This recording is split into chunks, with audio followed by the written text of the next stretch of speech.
ناظرین آپ کو اپڈیٹ کریں سہون شریف سے، جہاں ہمارے نمائندہ خصوصی وقار علی ملح کے مطابق ملک بھر کی طرح سہون شریف میں بھی مہنگائی، بے روزگاری اور مزدور دشمن پالیسیز کے خلاف وابٹا ہائیڈرو یونین کی جانب سے احتجاجی مظاہرہ کیا گیا۔ ہیسکو ملازمین کی بڑی تعداد نے ہائیڈرو یونین کے چیئرمین سہیل پرویز میمن، سلطان احمد بھٹی کی قیادت میں وابٹا آفس سہون سے لے کر نیو بس ٹرمینل تک احتجاجی مظاہرہ کیا۔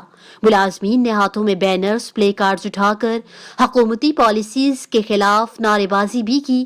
اس موقع پر ہائیڈرو یونین رہنماؤں سہیل پرویز میمن، سلطان احمد بھٹی، انور علی چانڈیو، وحید سومرو اور دیگر نے کہا کہ مہنگائی اور معاشی بحران سے ثابت ہو چکا ہے کہ وفاقی حکومت مزدور طبقے تک کو ریلیف دینے میں ناکام ہو چکی ہے۔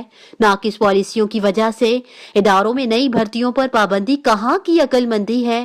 مین پاور ہی نہیں ہوگی تو ادارے عوام کے بنیادی مسائل کس طرح حل کر سکتے ہیں؟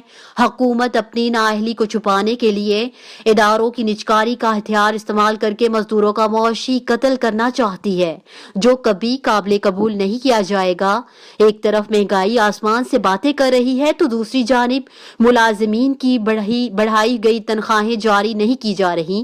ان حالات میں مزدوروں کو احتجاج پر مجبور کیا جا رہا ہے۔ مہنگائی پر کنٹرول کر کے مزدوروں کے مطالبات نہ مانے گئے تو احتجاج کا دائرہ کار وسیع کیا جائے گا۔